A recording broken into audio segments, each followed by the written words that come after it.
Hello friends, welcome to my channel. నేను మీ సంధ్య.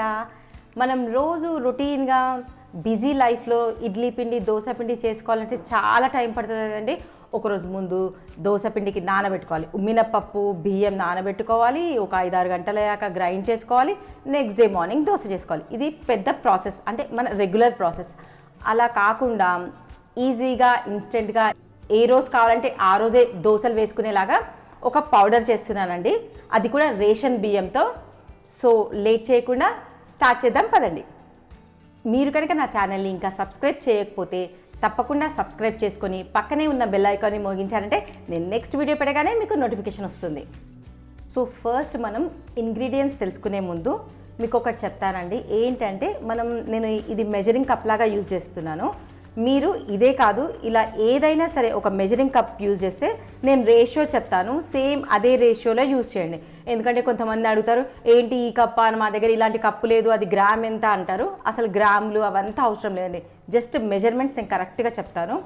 So నేనైతే ఈ కప్ తీసుకున్నాను. ఈ కప్పుతో 2 కప్పులు రేషన్ బియ్యం తీసుకుంటున్నాను.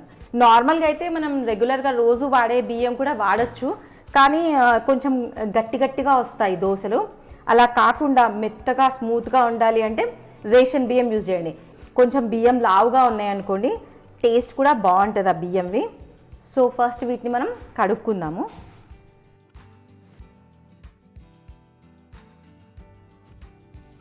మనం రెగ్యులర్గా దోశలు ఎలా చేసుకుంటామో ప్రాసెస్ అయితే అలాగే అనిపిస్తుంది. ఎందుకంటే ఈ కడగడం ఇవన్నీ తప్పకుండా కడిగే వాడుకోవాలండి, బియ్యాన్నైనా పప్పునైనా దేన్నైనా. నేనైతే 2 టైమ్స్ కడుగుతున్నాను. కడిగిన తర్వాత ఈ రంధ్రాలు ఉన్న గిన్నెలోనే పోసేస్తే కొన్ని వాటర్ అన్ని ఇందులో ఉంటాయి కదండి, ఇది కొద్దిగా డ్రై అవుతాయి. ఒక్క 5 మినిట్స్ అయ్యాక వీటిని ఆరబెట్టుకుందాం. సో మనం 2 కప్స్ బియ్యం తీసుకున్నాం కదా, దానికి 1 కప్ మినపప్పు అండి. మినప గుళ్ళు అంటారు, మినపప్పు అంటారు. ఇది కూడా నేను 1 కప్ తీసుకున్నాను. చూడండి, 1 కప్పుకి 2 కప్పుల బియ్యం. దీన్ని కూడా బాగా కడుక్కోవాలి.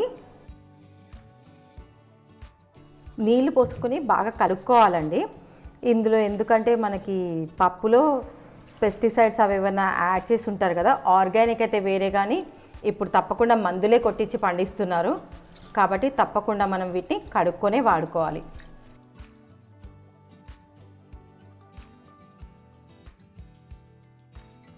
బాగా కడుక్కున్న తర్వాత ఇందులోని వాటర్ అన్నీ పోవాలంటే ఇలా రంధ్రాలు ఉన్న గిన్నెలో పోసేసుకోవాలి.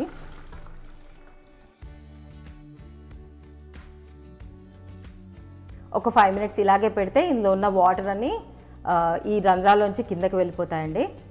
ఏదైనా ఒక క్లాత్ని తీసుకోవాలి, క్లాత్ పైన ఆరబెట్టాలి. మనము వీటిని ఎండలో ఆరబెట్టద్దండి, నీడలోనే ఆరబెట్టాలి.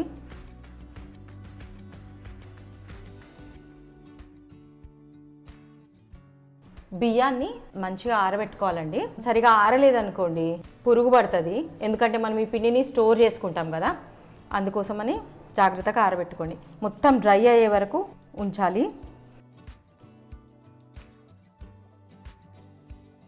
పప్పు కూడా అలాగే ఆరబెట్టుకోవాలి.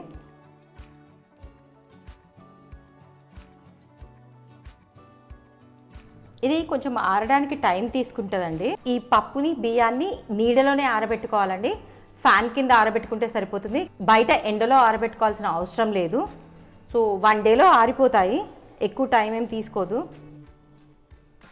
ఈ పప్పు బియ్యము సరిగా ఆరిందా లేదా, ఇంకా ఆరాల్సిన అవసరం ఉందా, ఇలాంటి డౌట్స్ వచ్చాయనుకోండి, ఏం చేయండి, మీరు ఈ బియ్యాన్ని పప్పుని సపరేట్గా ఒక గిన్నెలో స్టవ్ కింద పెట్టేసేసి చాలా సిమ్లో పెట్టాలండి. సిమ్లో పెట్టి కొద్దిగా ఫ్రై చేసేసేయండి. అప్పుడు మీకు ఆ డౌట్స్ అన్నీ పోతాయి. చూసారా, ఇక్కడ సౌండ్ వస్తుంది అంటే చాలా బాగా ఆరిపోయాయి. ఇది ఆల్రెడీ ఒక బ్యాచ్ నేను ఒకరోజు ముందుగానే ఆరబెట్టేశానండి. మొత్తం ఇవి ఎంత బాగా డ్రై అయ్యాయో చూడండి. ఇది ఇప్పుడే అయిపోలేదండి, దీంట్లో ఇంకా వేయాల్సిన ఇంగ్రీడియంట్స్ ఉన్నాయి, అవేంటో చూపిస్తాను.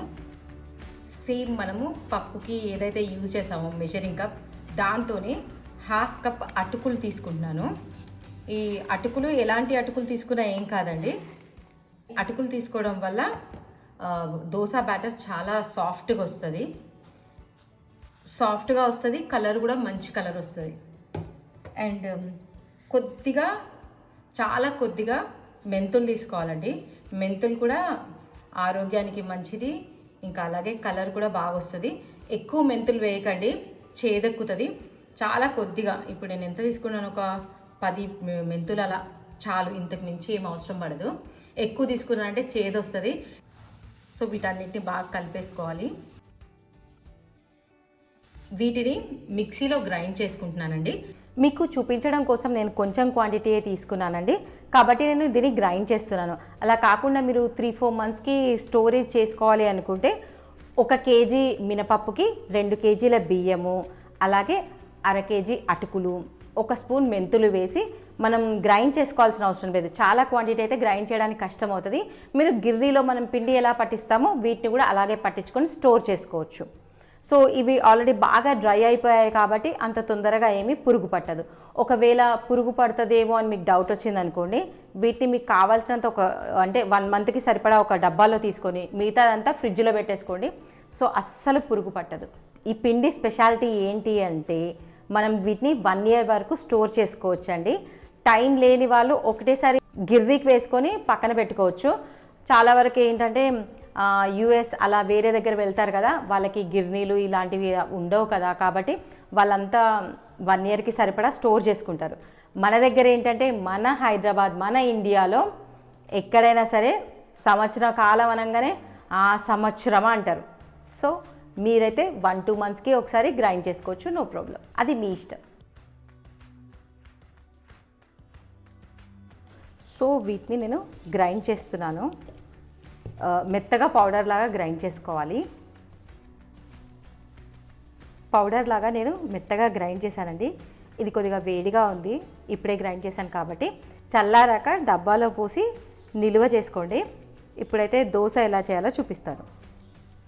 సో దీన్ని మంచిగా కలిపేసుకోవాలి. కావలసినంత క్వాంటిటీని వేరే గిన్నెలోకి తీసుకుంటున్నాను నేను.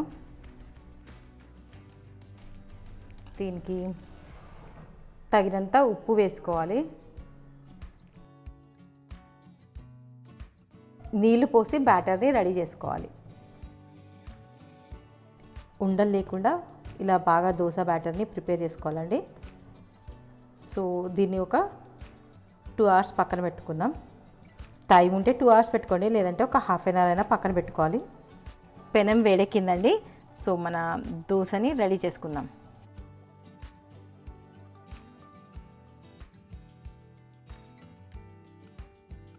నేను ప్లెయిన్ దోశ వేస్తున్నాను. దీన్ని మనం మసాలా దోశ, కారం దోశ ఎలాగైనా చేసుకోవచ్చు. కొద్దిగా ఆయిల్ వేసుకోవాలి. మీకు రెగ్యులర్ దోశకి ఈ దోశకి డిఫరెన్సే తెలియదండి, అంత బాగుంటుంది. హాఫ్ అన్ అవర్ మనము నానబెట్టాం కదా, అందుకే చూడండి ఎంత బాగా వస్తుందో. మనం రెగ్యులర్గా చేసే దోశలాగే వస్తుంది.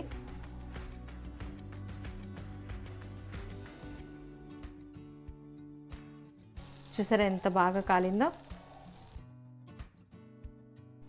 మీరు ఏమాత్రం డౌట్ పెట్టుకోకుండా నేను చెప్పిన ప్రొసీజర్లో ఒకసారి ఇలా దోశని ట్రై చేయండి, నేను గ్యారంటీ. సో మీకు ఎలా వచ్చిందో కామెంట్ బాక్స్లో నాకు కామెంట్ చేయడం మర్చిపోకండి. మీకు కనుక నా వీడియో నచ్చినట్లయితే లైక్, షేర్, సబ్స్క్రైబ్ తప్పకుండా చేయండి. ఇట్లు మీ సంధ్య.